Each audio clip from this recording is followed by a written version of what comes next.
লালমনিরহাটের কালীগঞ্জ উপজেলায় ভোট গ্রহণ ৩১ মার্চ। এই উপজেলায় চেয়ারম্যান পদে আওয়ামী লীগের সমর্থন পেয়েছেন জেলা আওয়ামী লীগের সাংগঠনিক সম্পাদক মাহবুবুজ্জামান আহমেদ। তার বিরুদ্ধে মাঠে রয়েছেন তার বড় ভাই রশিদুজ্জামান আহমেদ। পরস্পরকে ঘায়েল করতে তারা একে অপরের বিরুদ্ধে আনছেন অভিযোগ পাল্টা অভিযোগ। আওয়ামী লীগ কর্তৃক আমি মনোনীত প্রার্থী। তৃণমূল নেতা কর্মীরা আমাকে এই উপজেলা পরিষদের চেয়ারম্যান পদে নির্বাচন করার জন্য মনোনয়ন দিয়েছে।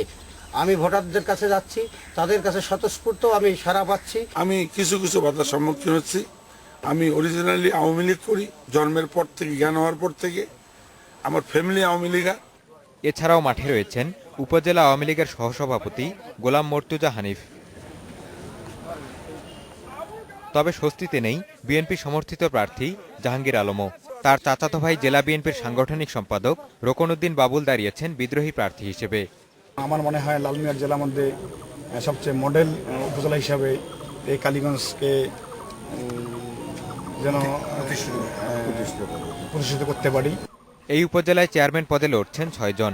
বিদ্রোহী প্রার্থী থাকায় বড় দুই দলের প্রার্থী আছেন সমস্যায়। Independent news.